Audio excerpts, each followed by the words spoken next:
Hi friends, Briggs Wallace here. How many of you have this critical voice in your head that seems to tell you all the time that you're not good enough? Well, I know that I do, right? It's constantly telling me that I should feel more anxious because I'm not sure if I belong, or that I'm not skinny enough for him to like me, or I'm not what? You fill that in, right? And what do we do with that critical voice inside of us that constantly is nitpicking us and dragging us down, right? How do we talk back to it? Well, the first step is that we become aware of it, right? And so it doesn't go unnoticed. It doesn't get to arrive on the scene and leave and then come back without you having a ping. I hear you. I see you showing up again. I am observing that you're showing up. And the fact that I am the observer of you showing up means that you are not a part of me. You must be outside of me, right? And so if you're outside of me, then I get to talk back to you. But if that voice comes up and it's just a part of you and you don't realize, and then all of a sudden it's taking you on a roller coaster story about how you never had a girlfriend in high school and because you didn't have the body that you wanted, then you're just on a ride. And you're on a ride by an inner critic, right? And we can't allow that. So the first step is to start noticing when you have repetitive thoughts. So what are those thoughts that are repetitive for you, right? Is it you don't like your body? Is it you don't think you're pretty enough? Is it you'd be more handsome if you had more muscles? Is it you're not good with money, right? What is it? Is it nobody likes you? We could go on and on. You know why? Because we all do this, right? We all are struggling with different things inside of us that none of us know anything about. And we think that we're the only ones who are struggling, right? So once you start to recognize those repetitive patterns, right, we're going to put a pin in that. We're going to say, ping. Oh, I recognize you. You show up and tell me I'm not good enough all the time when I look in the mirror and I think I should lose weight. Ping. Here it is again. I'm not allowed to be happy until I lose weight. Ping. Here it is again. There it goes. Okay, so first we start with the awareness. Then we start talking back to that voice. For me, I've been on a weight loss journey over the past 15 years. Slowly but surely, I've been clawing my way back to health, back to wellness through education and through trying to live a little bit better every day, right? And so oftentimes for me, it's the body image that comes up. Well, I'll be ready to date that really cute person when I'm fit, which is not now. I don't have a six-pack yet, right? So I don't think that's actually true. So when that inner critic comes up, you ask, is it really true? Is that true that I can't be a good partner and not very lovable until I have a six-pack? Well, if the answer is either you don't know it's true or no, it's not true, it's time to dismiss that thought, right? And we're not going to push it away with force because every action has an equal and opposite reaction compared to what we push it away from. So if we push it away with force and we're like, we hate you, it's going to go, whoa!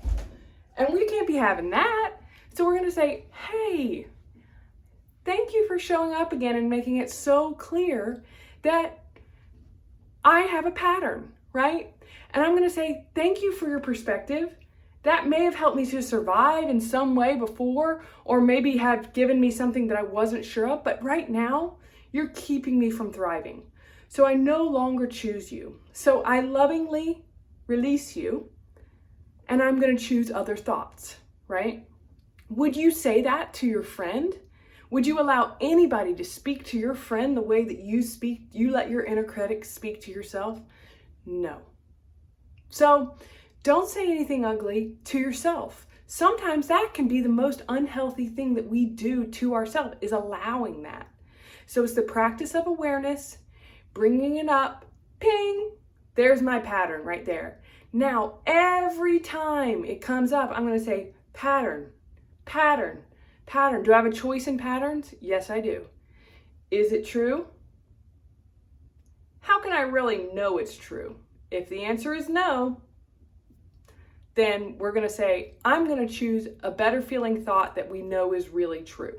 So the one that comes up for me often is, I'm ready to give and receive love once I'm physically really fit, once I have no extra weight on me, right? And so that means that I'm not lovable right here and right now, I guess. That's the belief that I'm giving myself when I say, is that true? And I say yes. But we don't know that that's true.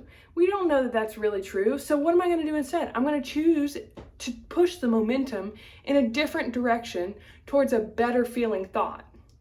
So now I'm saying, thank you for that, but I don't believe that you're helping me, and I don't believe that you're true. I lovingly release you.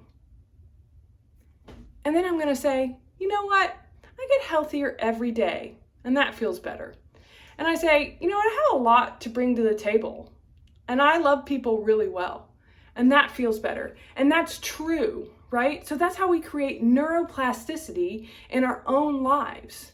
Now, the reason the inner critic comes up is because of these really deeply grooved neuron pathways, right? So you've been thinking this self-critical mind has come up unchecked for so many years, for so long, that it has become a default.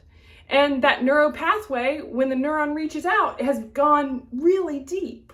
And so the first thing that happens when I look in the mirror is, gosh, I'd be so much better if I lost weight, right? And default. And so what we're doing is we're saying, oh, that default is just a pattern. I'm not going to give that pattern, I'm not going to give it all my power anymore. No. Is that really true? No. How can I know it's true? I don't. Okay, reach for a better feeling thought. Now, at first, it might be really hard to reach for a bit better feeling thought. It legitimately is a new pathway, right? It's not deeply grooved, and so we have to practice it. But the more we practice it, the more it becomes our new default, and that creates what we call neuroplasticity, right? So what do you want to create in your life, right? Do you want the inner critic to be driving the boat? Or do you want to take the steering wheel for yourself and ask the inner critic to sit in the back seat, right? No one's perfect. No one needs to be perfect. And it's not that the inner critic won't come up. It's just that you're going to stop believing it, right? So make sure that that inner critic is not driving the boat. You're in charge of this ship. And you can tell them to take a back seat, and you can also start feeling better thoughts, right? And those better feeling thoughts contribute to a more whole and full you and push you from survival and allow you to take steps towards thrival. Don't allow anyone to be mean to your friend, not even you. Thanks for joining me on my journey. If you like this video, check out some of my other ones. Like, subscribe, or leave a comment below. I'd love to know more about your journey and what you're up to and where you are. If you're interested in coaching services, check out the link in the description and my website. Many blessings and much love.